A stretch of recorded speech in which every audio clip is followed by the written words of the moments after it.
Habang may mga pamilyang nagkakawatak-watak dahil sa mga problema, gusto ko magtrabaho para makatulong sa nanay at sa katatay ko. Tapos pinapaaral ako, ayaw ko rin mag-aral. Gusto ko magtrabaho lang. Ba't hindi ka man lang sumulat kung okay ka or kamusta ka na dyan? Sana magkita-kita na tayo. may mga pamilya namang lalong tumatatag habang kapit kamay na humaharap sa pagsubok. Kumbaga, kung iisipin niya pa, kung sasabihin pa namin na nawawala si nanay, ay iisipin niya pa. Lalo na siguro, kumbaga isipin niya na wala siyang may tutulong, ganun, sa paghahanap. Kasi nga, nakahiga na lang siya, hindi na siya makalakad. Ngayong gabi, ilalahad namin sa inyo ang kwento ng isang amang malubha na ang sakit at walang kamalay-malay sa nakakaawa ring sitwasyon ng kanyang asawa. Pag kinakausap mo si Lola, parang wala siyang kumbaga wala siyang alam na information na sagutin. At nang isang babaeng pilit mang mamuhay malayo sa kanyang pamilya, nagbalik pa rin. Sana nasa tabi ko na sila. Balang araw, magkita-kita rin tayong lahat pag-iipunan.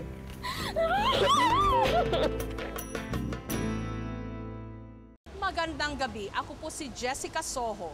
Tunghayan natin ang mga istoryang magpapaiyak, magpapangiti at magpapalukso ng ating dugo. Ito ang Reunions.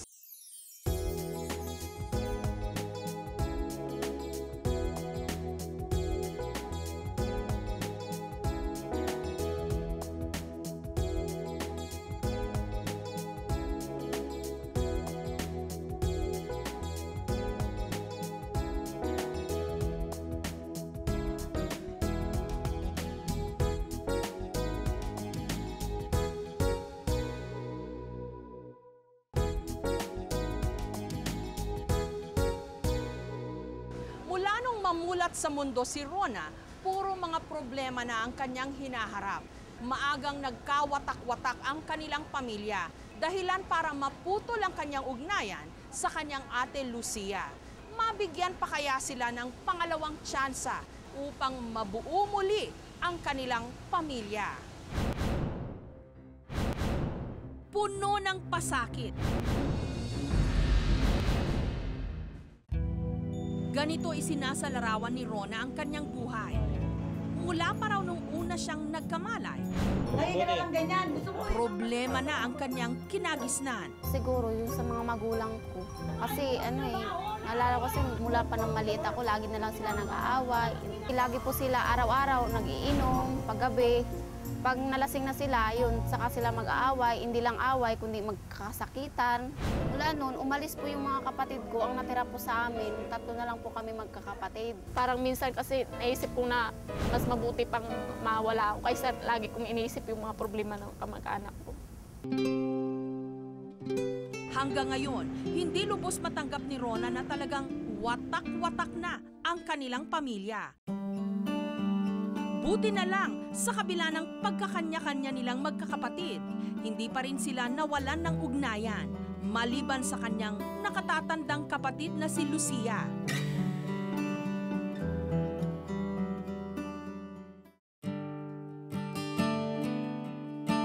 Minsan ang pangungulila ni Rona sa kanyang ate Lucia, nahahaluan ng galit dahil hindi niya lubos maisip kung bakit at paano sila natitiis nito.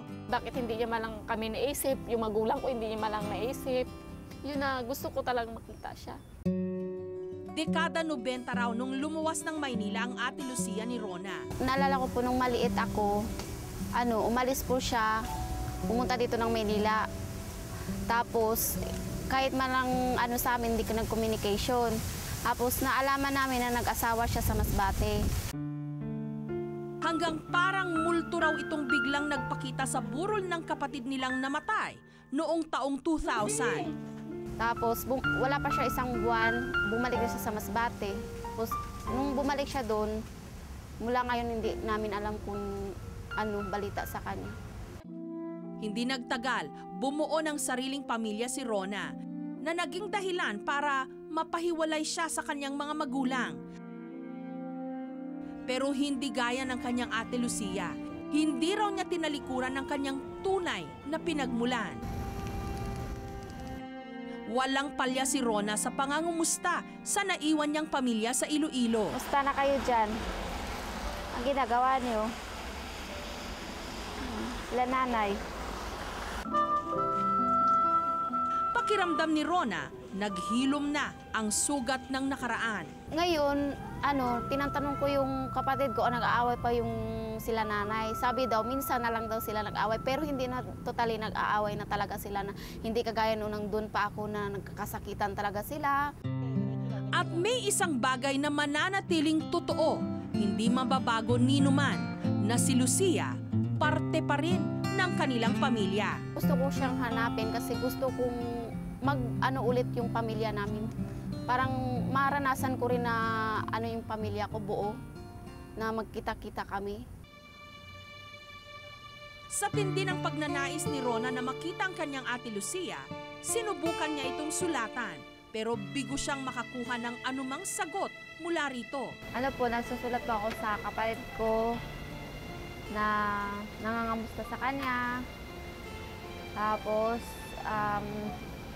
para malaman niya rin na mahal namin siya, nag-aalala na rin kami sa kanya. Kasi wala rin po kaming pinansyal para makapunta sa kanya kahit man lang sa sulat, na alam niya na alala namin siya. Mabuti na lang at may kaibigan siyang handang tumulong. Sabi niya, sige na, ate, sulatan mo naman si Jessica Soho. Sabi ko, saan? Sabi niya, sa reunions. Sabi ko, sige, sulat lang pala eh. Kasi nga, palagi siyang nagkukwento, namimiss na daw na kaya kasi ang kapatid niya napapanaginipan niya. Sabi ko, iba na yan. Kasi na kung napapanaginipan mo na, talagang siguro kailangan mo na siyang hanapin. Kaya't ang oportunidad na makapagpanawagan, hindi pinalagpas ni Rona. Nang kung saan ka man ngayon, sana magpakita ka na rin sa amin. Kahit sumulat ka lang naman. Nag-aalala na sila nanay. Gusto na talaga kita makita. Ba't hindi ka man lang sumulat kung okay ka or kamusta ka na dyan? Sana magkita-kita na tayo. Kasi miss na miss ka na namin eh. Ayon kay Rona, Lucia Patubo Abilinde ang buong pangalan ng kanyang kapatid. Ang huling balita niya, sa Masbate raw ito nakatira. Sa pagsasaliksik ng aming grupo, isang Lucia Patubo Abilinde ang nakatira sa Barangay Divisoria di Masalang, Masbate. At base sa aming pag-uusap sa telepono, positibo kaming siya na nga ang nawawalang kapatid ni Rona. Kaya't agad namin siyang pinaluwas sa Maynila. Sa ilang minuto naming paghahanap sa bus station, lumapit sa amin ang babaeng ito. Siya raw si Lucia.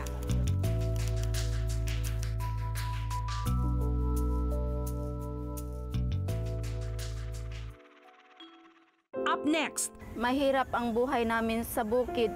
Balang araw magkita-kita rin tayong lahat pag-iipunan.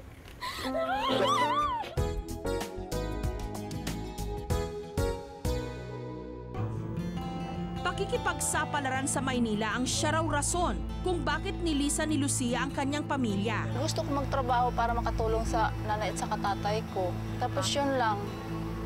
Ilang taon lang naman ako nagtatrabaho noon eh. Tapos pinapaaral ako, ayaw ko rin mag-aral. Gusto ko magtrabaho lang. Pero sabi nga, ang pagsisisi laging nasa huli. Kasi ang sabi, maganda daw Maynila, malaki daw ang sahod.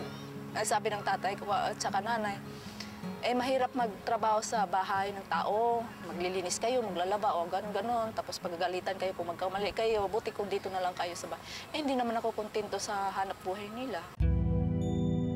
Hanggang nakapag-asawa si Lucia, dito siya nagpasyang tuluyan ng manirahan sa bayan ng kanyang mister sa Masbate.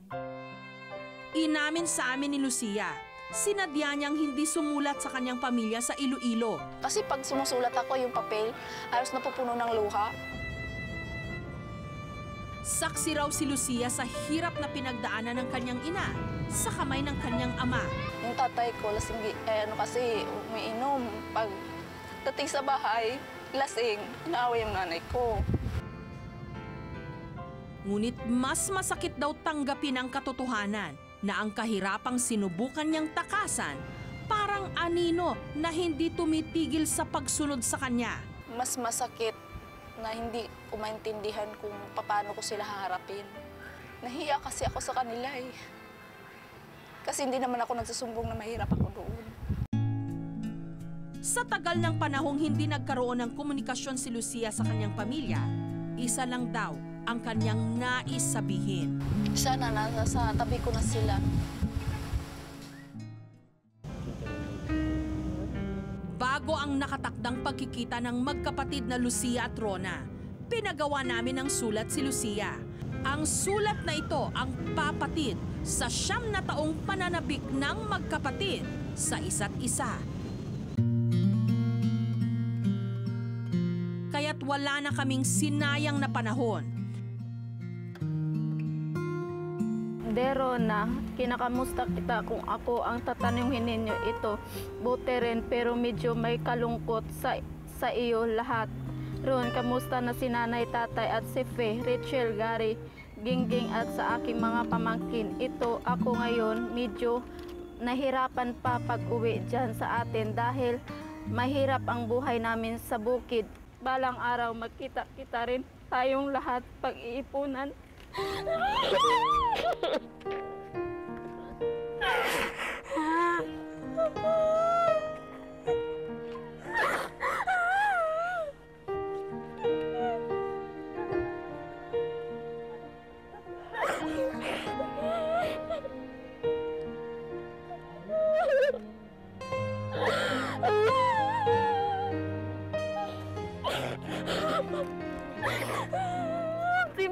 Salamat na kahit ako na kapatid ko. Okay na. Ba't hindi ka man ang sumulat dun? Alam mo naman, nahihiya ako sa iyo. Saan ka ngayon? Masbati pa rin. Ang mo alam sila nanay, payanan din sila nanay. Ito na hinahanap kita kasi minsan mas gusto ko bang mawala na, mamatay na kasi nahirapan na rin ako. Minsan may naramdaman ako, yung isip ko kayo eh. Sa puntong ito, sapat na ang mga salita para bawiin ang 9 na taong pangungulila ni Rona at Lucia sa isa't isa. Minsan kasi di ba mula noong maliit, nagkiwalay na tayo, parang wala tayong banding. Sila nanay, si tatay, alam mo naman. Lagi ko na nga sila pinagsasabihin na huwag na silang umuwi para at least mula nung time na mula pa akong bata, hindi ko talaga naranasan na magkasama-sama tayo eh. Pinahanap kita kasi gusto ko talaga malaman kahit anong kalagayan mo kasi lagi kita pinapaniginipan. Anong nangyari na sa'yo. Minsan isip ko na wala ka na kasi ilang bagyo na rin nakaraan.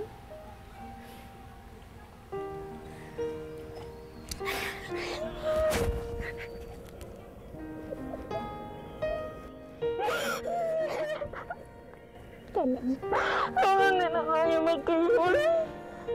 Unti-unti nang naglabas ng hinanakit ang magkapatid. Lagi kong iniisip na, kamusta ka na?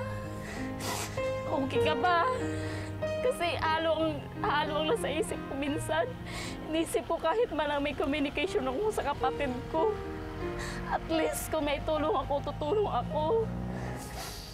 Kaya nga, minsan ayaw kong humingi sa iyo ng tulong dahil nahihiya ako.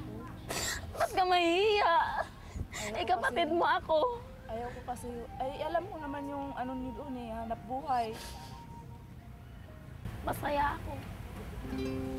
Hindi ko maano yung saya ko ngayon kasi nakita ko na yung kapatid. Sana hindi na kami magkalayo. Siguro, na ngayon yung buhay ko, may takbo na rin siguro ngayon yung buhay ko. Hindi na rin po ako mag-iisip na mawala na sa mundo na to kasi ganito nakikita ko na kapatid ko. Noon nag-iisip ako. Salamat ha.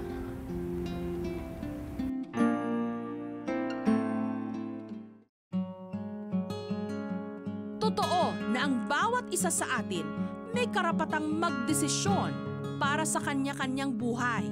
Kung kaya't minsan, hindi naiiwasang magkaroon ng hindi pagkakaintindihan at nagkakasakitan ng damdamin.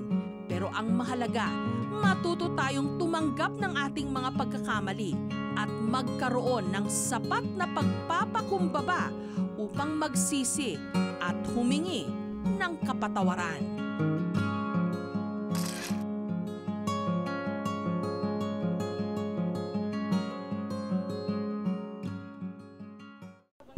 Up next, sabi nga, lalo raw nagiging matibay ang samahan sa isang pamilya kapag magkakasama silang humaharap sa mga hamon ng buhay. Kaya naman, panay ang dalangin ng magkakapatid na sana makumpleto na silang muli dahil ang kanilang ina na si Aling Zenaida magdadalawang taon nang nawawala.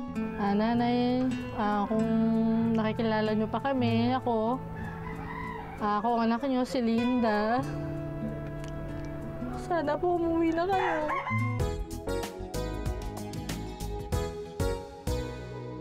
Nakaratay ngayon sa banig ng karamdaman si Mang Emmanuel. Mabuti na lang at nariyan ang kanyang mga anak na umaalalay at nag-aaruga sa kanya. Pero mas maiibsan sana ang sakit na kanyang dinadala kapag kapiling niya ang kanyang kabiyak na 2 taon nang nawawala. Sa oras ng malubhang sakit at kahinaan, wala nang higit pang mag-aalaga at makapagpapatatag ng ating loob, kundi ang ating pamilya. Gaya na lang ng pamilya Fernandez, todo ang suportang ipinaparamdam kay Mang Emmanuel. Nagsimula yan sa stroke, 93. Parang na-paralyze yung kalahati ng katawan niya. Hanggang sa, syempre, tumatanda, tapos nasa lahi, ang daming sakit. Diabetes, tapos na-operahan, tinanggal yung gallbladder.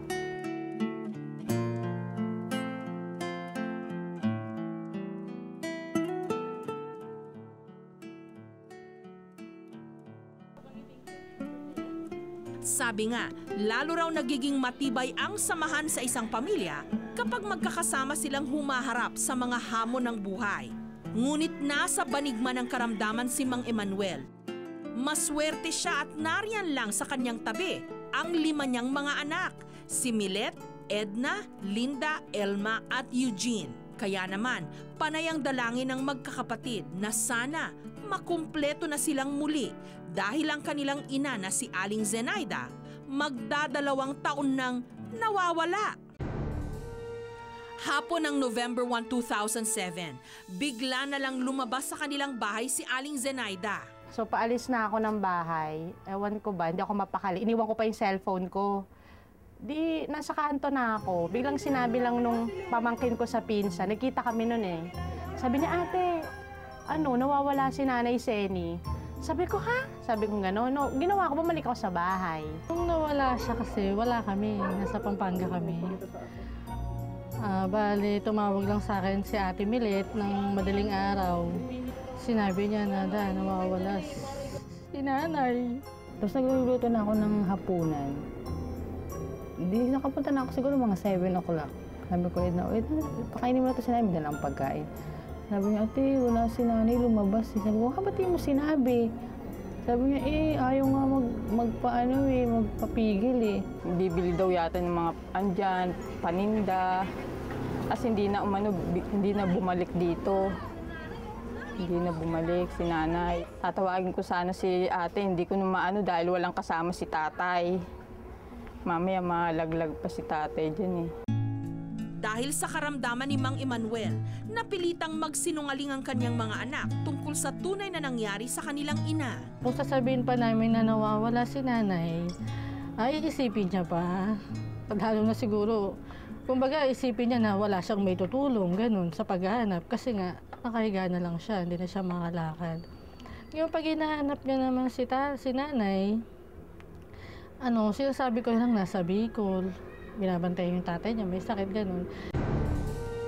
Ang pagkawala ni Aling Zenaida, isinisisi ng kanyang mga anak sa sakit nitong demensya, isang uri ng sakit sa utak kung saan ang isang tao nagiging makakalimutin at nagkakaroon ng pabago-bagong pag-uugali. Di sinabi nga ng doktor, interview pa lang sa kanya, malalaman mo nang there's something wrong, no?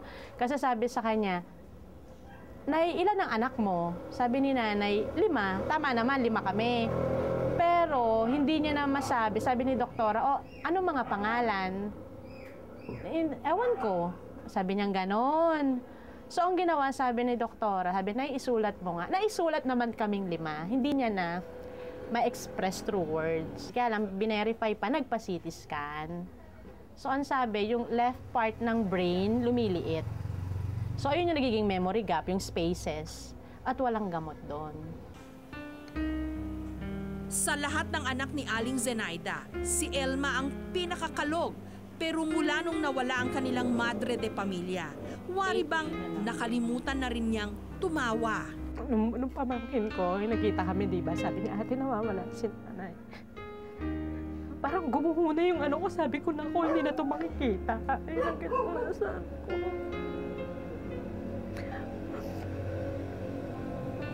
May time na nga lang gusto ko magpakamatay pa. Kaya't kahit ang kaisa-isang anak ni Elma, hindi nakaligtas sa kanyang pagkamainitin ng ulo. Noong time na yun, ang sinisisi ko yung anak ko. Nag-iisa lang yun eh. Yung, parang, alimbawa, matutulog. Na aircon, mataba aircon daw. Sabi ko, ba't ka mag-aircon? Sabi ko, alam mo ba si nanay ko sa natutulog? Parang siya yung inaano ko.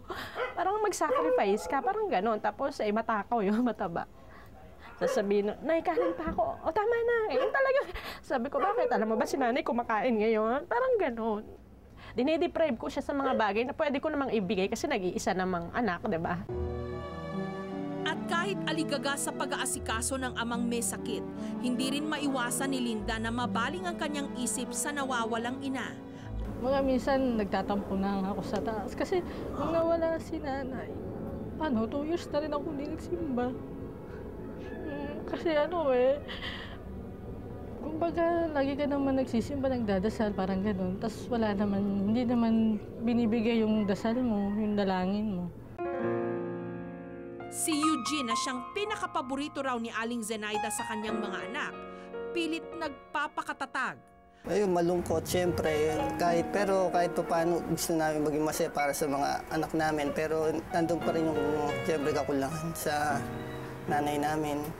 Lungkot kami. Siyempre, siya ang ina namin. Mahal na mahal namin siya. Kaya kahit hinahanap namin siya kahit saan. Kung may pagkakataon na talagang hanapin namin siya kahit saan. Ngunit ang pinakamasakit raw sa lahat, hinuhusgahan pa sila ng ibang tao.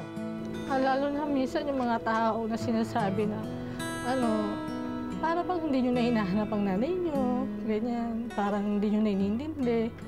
Kung alam lang nila kung gaano kasakit ang mawala ng ina. Sa puntong ito, lumapit ang magkakapatid sa aming programa para manawagan. Nay, saan ka man araw? Sana umuwi ka na. Namiss ka na namin. Nanay, kung saan ka man, dapat ka na, bumalik ka na rito sa bahay. Para may kasama na po kami. Nanay, kung nakikilala nyo pa kami, ako ang anak nyo, si Linda.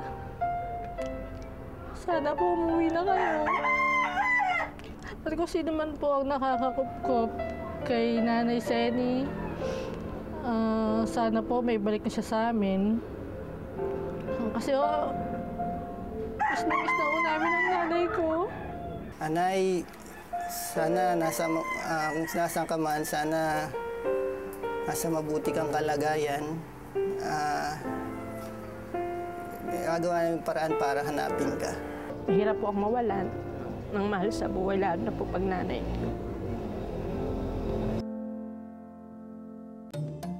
Ayon sa pamilya Fernandez, Zenaida Pabuayan Fernandez ang buong pangalan ng kanilang ina.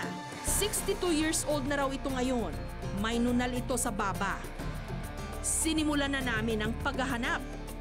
Matapos ang isang buwang pakikipag-ugnayan sa iba't ibang institusyon, natagpuan namin si Aling Zenaida sa Golden Acres sa Quezon City.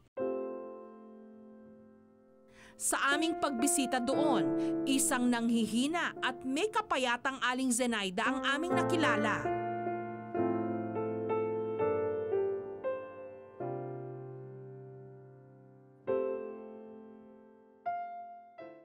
Up next, kinabukasan, kasama ang buong pamilya Fernandez, pumunta kami ng Golden Acres sa Quezon City. Ni hindi kinutuban ang pamilya Fernandez na makakalaya na sila sa 2 taon nilang pagkakabilanggo sa pangamba.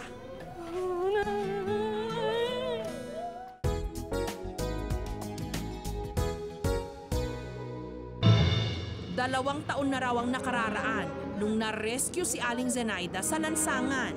Na-rescue naman si Lola ng Bagong Silang Women's Desk last January 10, 2008. So doon siya dinala sa Sanctuary Center na muna, and then last March 18 of this year, dinala siya sa amin. Since na-find outan nga nila na over 60 years old na siya, more or less yung kanyang edad. Kilala mo ba to? Sa pagsusuring ginawa ng espesyalista sa kanya, kumpirmadong unti-unti na ngang umaalagwa ang kanyang memorya. May mga test na ginagawa kasi ang psychologist natin. So doon nakita nila na may dementia siya. And pag kinakausap mo si Lola, parang wala siyang kumbaga wala siyang alam na information na sagutin. Kahit nakausapin natin, talagang titingin lang sa'yo, buti kung minsan magre-respond siya through a smile. Nasabi man daw ni Aling Zenaida ang kanyang buong pangalan. Hirap naman daw itong alalahanin ng iba pang impormasyon tungkol sa kanyang buhay. Ito yung kanyang pirma, yung signature niya after the interview, nung 2 days after ng admission niya dito. Ito makikita siya, Zenaida Pabuayan. Si Lola mismo, siya nagsumulat dito, siya ang pumirma mismo. Ngayon, palala na raw ng palala ang kondisyon ni Aling Zenaida dahil mula raw nung buwan ng Marso, Zen na lamang ang pangalan na kaya niyang isulat. Ano pangalan mo, La? Ano pangalan mo, La? La. Sa kalagayan ngayon ni Aling Zenaida, maaari pa raw manumbalik ang kanyang alaala kung sakaling makita niya ang kanyang pamilya. Kasi sa ngayon is wala siyang kakilala. Siguro that's one of the reasons then na hindi siya responsive, hindi siya cooperative dahil iba yung kanya nakikita eh. Unlike pag madala siya, ma-reunite siya sa kanyang mga kamag-anak, siguro doon natin makikita na magre-react siya dahil yun yung mga familiar faces na kanyang mga nakikita. Nalimutan man ni Aling Zenaida ang mga taong mahalaga sa kanya, sisikapin naman naming ipaalala sila sa kanya. Kinabukasan, kasama ang buong pamilya Fernandez, pumunta kami ng Golden Acres sa Quezon City. Sa kalagayan kasi ni Aling Zenaida, mas mabuting ang kanyang mga anak na lamang ang dalhin namin sa kanyang kinaroroonan. Nung mga sandaling yon, pinipilit pa rin ng social worker na makausap si Aling Zenaida. Ni hindi kinutuban ang pamilya Fernandez na makakalaya na sila sa 2 taon nilang pagkakabilanggo sa pangamba.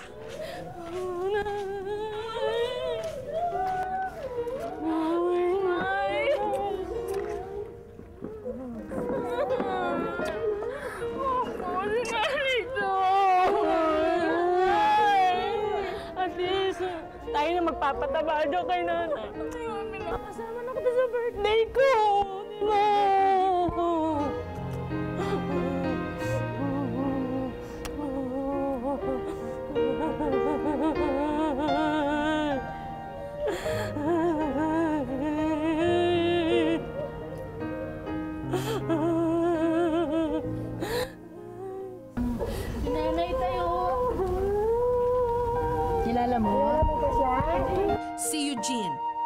naging ama kay Aling Zenaida.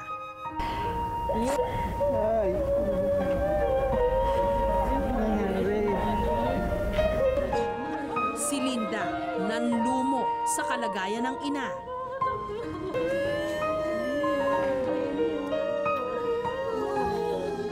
Samantalang nawalan naman ng imik si Milet.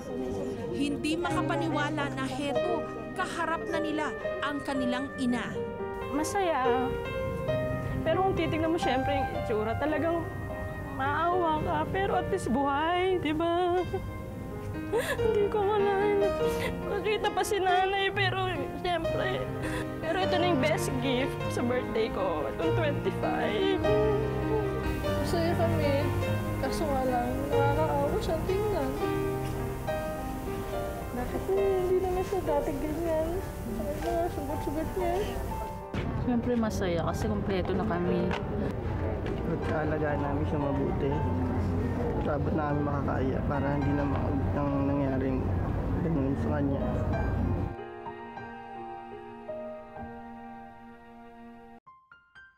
Napakalaki ng utang na loob natin sa ating mga magulang. Hindi masusuklian ng pera o anumang material na bagay ang kanilang pagmamahal. Kaya't sa panahon na sila naman ang nangangailangan ng pagkalinga, hinding-hindi natin sila pababayaan.